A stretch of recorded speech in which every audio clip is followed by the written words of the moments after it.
इस लेक्चर में हम स्टडी करेंगे वैलेंस बॉन्ड थ्योरी। जो हमारे पास बॉन्डिंग की फर्स्ट थ्योरी थी, it was given by two scientist, Walter Heitler and Fritz London. तो इन दो साइंटिस्ट्स ने ये थ्योरी डेवलप की थी after when the quantum mechanical electron cloud model of the atom came out. Now सबसे पहले देखते हैं कि ये थ्योरी किस किस एस्पेक्ट्स को एक्सप्लेन करती है। तो बॉन्डिंग के अंदर ये थ्योरी एक्सप्लेन करती है कि एटम्स के अंदर बॉन्डिंग कैसे होती है। Secondly, through the concept of hybridisation it also explains the shapes of molecules. इसके अलावा जो मॉलिक्यूल की प्रॉपर्टीज़ हैं like stability, reactivity, magnetic properties, तो इन सारी प्रॉपर्टीज़ को वीबीटी एक्सप्लेन नहीं करती। Therefore it is a very basic theory of bonding. Now सबसे पहले इसके पोस्टुलेट्स देखते हैं, then we move on to more study of this theory. So the first point that says bond is formed by overlap of orbital between two bonding atoms. यानी हमारे पास दो bonding atoms हैं, for example hydrogen. तो hydrogen का हमारे पास orbital होता है 1s। तो अगर हमारे पास दो हाइड्रोजन्स एक दूसरे के साथ बॉन्ड बना रहे हैं तो इनके दरमियान बॉन्ड तब बनेगा जब इनके ऑर्बिटल्स क्लोज आएंगे। ऑर्बिटल्स क्लोज आएंगे और एक दूसरे के अंदर इंटरपेनिट्रेट या एक दूसरे के साथ ओवरलैप करेंगे, तो यूँ हमारे पास दो एटम्स के दरमियान बॉन्ड बनेगा। So the first point says कि the bond is formed by overlap of the orbitals of two bonding atoms. Now second point है कि वो ऑर्बिटल्स जो एक दूसरे के साथ ओवरलैप करेंगे they must be half filled. तो फॉर एग्जांपल हाइड्रोजन का 1s ऑर्बिटल जो है वो दो इलेक्ट्रॉन्स के साथ फिल होता है। तो अगर ये हाफ फिल है तो इसमें एक इलेक्ट्रॉन होगा। तो इसी तरह जो दूसरा ऑर्बिटल उसके साथ ओवरलैप करेगा इसमें भी एक इलेक्ट्रॉन होगा। तो both of these orbitals are half filled. अब होगा यूँ कि जब ये एक दूसरे के साथ बॉन्ड बनाएंगे तो दोनों एक दूसरे के इलेक्ट्रॉन को शेयर करेंगे और बॉन्ड बनने के बाद जो दोनों इलेक्ट्रॉन्स हैं वो ऑपोजिट स्पिन ऑक्यूपाई कर लेंगे। तो यूँ हमारे पास बॉन्ड तब बनता है जब ओवरलैपिंग ऑर्बिटल हाफ फिल्ड हों। नाउ कीप इन माइंड कि according to this point full filled and empty orbitals do not form bond. तो फॉर एग्जांपल अगर मैं दो फुल फिल्ड ऑर्बिटल्स की बात करूं जिनमें दो दो इलेक्ट्रॉन्स हैं, तो since they are already full तो ये एक दूसरे के साथ ओवरलैप करके बॉन्ड नहीं बनाएंगे। या अगर मेरे पास दो एम्प्टी ऑर्बिटल्स हैं जिनमें कोई इलेक्ट्रॉन नहीं है तो ये भी एक दूसरे के साथ ओवरलैप करके बॉन्ड नहीं बनाएंगे क्योंकि इनके पास शेयर करने के लिए कोई इलेक्ट्रॉन मौजूद नहीं है। नाउ यहाँ पर एक बहुत इम्पॉर्टेंट बात कि वीबीटी के मुताबिक अगर एक ऑर्बिटल फुल फिल्ड है और दूसरा एम्प्टी है तो ये भी ओवरलैप करके एक दूसरे के साथ बॉन्ड नहीं बना सकते। तो इसका मतलब है कि VBT does not explain formation of coordinate covalent bond. तो कोऑर्डिनेट कोवलेंट बॉन्ड में हमारे पास एक ऑर्बिटल फुल फिल्ड होता है और दूसरा ऑर्बिटल एम्प्टी होता है, लेकिन वीबीटी के मुताबिक ऐसा पॉसिबल नहीं है। तो VBT does not explain the formation of coordinate covalent bond. The next postulate says that one overlap forms one bond and so on। तो अगर हमारे पास सपोज़ कि एक एटम के एक एक ऑर्बिटल है, ये एक दूसरे के साथ ओवरलैप करेंगे तो हमारे पास एक बॉन्ड बनेगा। So this will be one bond. लेकिन अगर एक से ज़्यादा ऑर्बिटल्स ओवरलैप करेंगे तो जितने ओवरलैप्स होंगे उतने ही बॉन्ड्स बनेंगे। फॉर एग्जांपल हमारे पास इस एटम के दो ऑर्बिटल्स हैं, एक शेडेड और एक अनशेडेड। तो ये दूसरे एटम के दो ऑर्बिटल्स के साथ ओवरलैप करते हैं लाइक दिस। तो दो ऑर्बिटल्स के ओवरलैप से हमारे पास दो एटम्स के दरमियान दो बॉन्ड बनेंगे। तो जितने हमारे पास ओवरलैप्स होंगे उतने बॉन्ड बनेंगे। Now another point two keep in mind कि जब हमारे पास दो एटम्स के दरमियान इलेक्ट्रॉन्स शेयर होंगे तो इलेक्ट्रॉन का पेयर जो है वो इन दोनों एटम्स के दरमियान ही रहेगा, यानी लोकलाइज्ड रहेगा, यहाँ से मूव नहीं करेगा किसी और एटम के ऊपर। So these are the basic postulates of VBT. now we see how a bond is formed by VBT. So the first bond that we see is the bond in H2 molecule. Now hydrogen के अंदर हमारे पास दो hydrogen के atoms होंगे. Hydrogen की electronic configuration है 1s1. सो हमारे पास दोनों हाइड्रोजन के एटम्स में 1s ऑर्बिटल होगा जिसमें एक एक इलेक्ट्रॉन पड़ा होगा विद पैरेलल स्पिन. नाउ जब ये दोनों एटम्स एक दूसरे के क्लोज आएंगे तो अकॉर्डिंग टू VBT ये एक दूसरे के साथ ओवरलैप करेंगे लाइक दिस. नाउ ओवरलैपिंग के बाद according to Pauli's exclusion principle ये ऑपोजिट स्पिन एक्वायर करेंगे और यूँ हाइड्रोजन और हाइड्रोजन के दरमियान एक बॉन्ड बन जाएगा बिकॉज इधर एक ही ओवरलैप हुआ है. नाउ अगर हम इस ओवरलैप को देखें तो इन दोनों ऑर्बिटल्स ने एक दूसरे के साथ हेड ऑन ओवरलैप किया है, यानी सामने से आकर ओवरलैप किया है और सामने से जॉइन हुए हैं. तो जब कभी दो एटम्स के दरमियान हेड ऑन या डायरेक्ट ओवरलैप होगा तो ऐसे ओवरलैप के रिजल्ट में जो हमारे पास बॉन्ड बनेगा that will be called a sigma bond.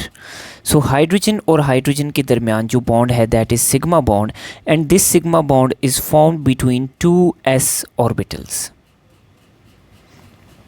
Now hydrogen hydrogen के सिंगल बॉन्ड की बात करें तो due to small size hydrogen hydrogen के सिंगल बॉन्ड की energy is the highest and that is 436 kilo joule पर मोल. Now the next molecule that we see is chlorine molecule. Now chlorine के अंदर हमारे पास दो क्लोरीन के एटम्स हैं जिसकी लास्ट शेल है थर्ड शेल. नाउ क्लोरीन के थर्ड शेल की इलेक्ट्रॉनिक कन्फिग्रेशन कुछ यूँ है कि हमारे पास टोटल क्लोरीन में 7 इलेक्ट्रॉन्स हैं लास्ट शेल में since its belongs to 7th group. So दो इलेक्ट्रॉन्स हैं 3s में, देन 3, 4, 5, 6 एंड 7. इसी तरह दूसरे क्लोरीन की भी सेम कन्फिग्रेशन है. नाउ अगर हम क्लोरीन को देखें तो क्लोरीन में हमारे पास एक 3p ऑर्बिटल है जो कि हाफ फिल्ड है. सो नाउ एक क्लोरीन का 3p ऑर्बिटल जो कि हाफ फिल्ड है ये ओवरलैप करेगा दूसरे क्लोरीन के 3p ऑर्बिटल के साथ अगेन जो कि हाफ फिल्ड है. सो क्लोरीन और क्लोरीन एक दूसरे को अप्रोच करेंगे from the half filled p orbitals. अब जब ये हाफ फिल्ड p ऑर्बिटल्स एक दूसरे के बिल्कुल सामने आएंगे तो अगेन ये एक दूसरे के साथ हेड ऑन ओवरलैप करेंगे लाइक दिस. तो हेड ऑन ओवरलैप के रिज़ल्ट में जब बॉन्ड फॉर्म होगा तो हमारे पास दोनों इलेक्ट्रॉन्स ऑपोजिट स्पिन के साथ आ जाएंगे and they will lie between two chlorine atoms. तो यूँ क्लोरीन और क्लोरीन में हमारे पास बॉन्ड फॉर्म हो गया and this bond is again sigma bond because it is formed bye head on overlap. But keep in mind that this sigma bond is formed between p and p orbital of two chlorines. Now the third case that we are going to study is HCl molecule.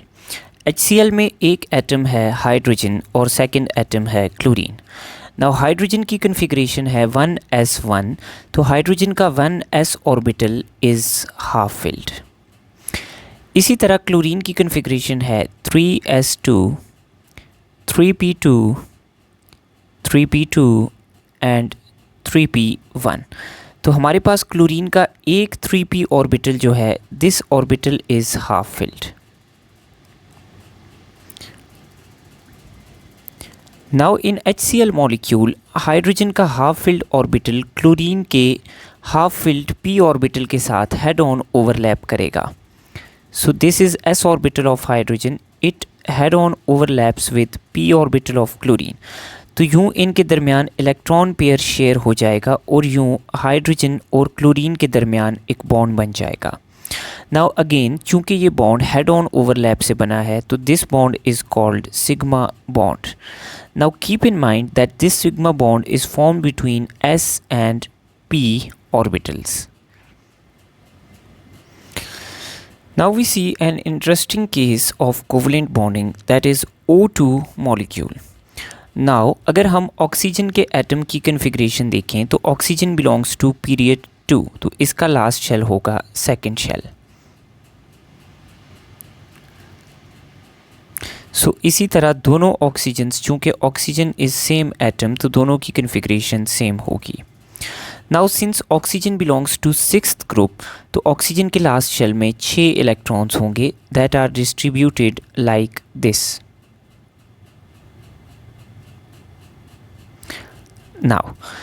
Now according to this configuration हर oxygen के पास 2 unpaired orbitals हैं, 2 ऐसे orbitals हैं जो कि half filled हैं जिनमें इलेक्ट्रॉन्स अनपेयर्ड हैं।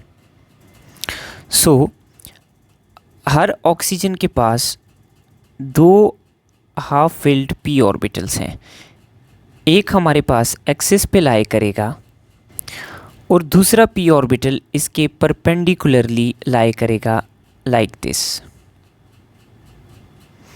So these are 2 different half-filled p orbitals of oxygen that lie perpendicular to each other. Now सबसे पहले हमारे पास हाइड्रोजन के जो 2 p orbitals ऑक्सीजन के जो 2 p orbitals आमने सामने हैं, they come close to each other. जब ये एक दूसरे के क्लोज आते हैं तो ये एक दूसरे के साथ क्या करते हैं, हेड ऑन ओवरलैप करते हैं लाइक दिस। सो वो 2 पी ऑर्बिटल्स जो एक दूसरे के आमने सामने हैं, ये एक दूसरे के क्लोज आएंगे और एक दूसरे के साथ ओवरलैप करेंगे। तो यूँ ऑक्सीजन और ऑक्सीजन में पहला बॉन्ड फॉर्म होगा हेड ऑन ओवरलैप से, जिसको हम कहेंगे सिग्मा बॉन्ड। नाउ पहले 2 ऑर्बिटल्स के ओवरलैप करने के बाद जब सिग्मा बॉन्ड बनेगा तो बाकी 2 ऑर्बिटल्स जो हमें ब्लू में नज़र आ रहे हैं, अब ये एक दूसरे के साथ हेड ऑन ओवरलैप करने की पोजीशन में नहीं है, क्योंकि ऑलरेडी 2 ऑर्बिटल्स के दरमियान हेड ऑन ओवरलैप हो चुका है। अब इन ब्लू ऑर्बिटल्स के पास कोई सोल्यूशन नहीं है कि ये एक दूसरे के साथ हेड ऑन ओवरलैप करें। तो ये क्या करते हैं कि ये अपनी इलेक्ट्रॉन डेंसिटी को साइडवेज शिफ्ट करते हैं लाइक दिस। तो साइडवेज शिफ्ट करने से दोनों तरफ आपके पास ऊपर वाले लोब्स में भी और नीचे वाले लोब्स में भी हमारे पास ऑक्सीजन के दरमियान एक और बॉन्ड बन जाता है। नाउ ये जो इनके दरमियान ओवरलैप हुआ है, इसको हम कहते हैं पैरेलल या साइडवेज ओवरलैप। ये डायरेक्ट ओवरलैप नहीं हुआ, पैरेलल ओवरलैप हुआ है, ऊपर वाले लोब्स के दरमियान भी और नीचे वाले लोब्स के दरमियान भी। नाउ पैरेलल ओवरलैप से जो बॉन्ड फॉर्म होगा, ये सेकंड बॉन्ड होगा बिटवीन 2 ऑक्सीजन एटम्स, और इस बॉन्ड को हम कहेंगे पाई बॉन्ड। सो पाई बॉन्ड बनता है पैरेलल ओवरलैप से। नाउ कीप इन माइंड कि ऑक्सीजन में जो सिग्मा बॉन्ड बना है that is between 2 p orbitals, और ऑक्सीजन में जो पाई बॉन्ड बना है that is again between 2 p orbitals. So let's see the difference between sigma and pi bond. So sigma bond is formed by head on or direct overlap, whereas pi bond is formed by parallel or sideways overlap. Now चूँकि sigma bond बनता है head on overlap से, जिसमें orbitals एक दूसरे के सामने से आके एक दूसरे को इंटरपेनिट्रेट करते हैं, therefore sigma bond is a strong bond. इसमें एटम्स में स्ट्रॉन्ग कनेक्शन डेवलप होता है। Whereas pi bond is formed when two orbitals parallel और sideways overlap with each other. तो साइडवेज ओवरलैप से डायरेक्ट कनेक्शन इस्टेब्लिश नहीं होता, सो ये हमारे पास सिग्मा बॉन्ड के मुकाबले में वीकर बॉन्ड है। देन अगर हम सिग्मा बॉन्ड की इलेक्ट्रॉन डेंसिटी के बारे में बात करें तो we can see from here कि सिग्मा बॉन्ड की जो इलेक्ट्रॉन डेंसिटी है दैट इज़ लोकलाइज्ड, जबकि अगर हम पाई बॉन्ड की इलेक्ट्रॉन डेंसिटी के बारे में बात करें तो पाई बॉन्ड की इलेक्ट्रॉन डेंसिटी ज़्यादा स्प्रेड होती है, therefore the electron density of pi bond is diffused.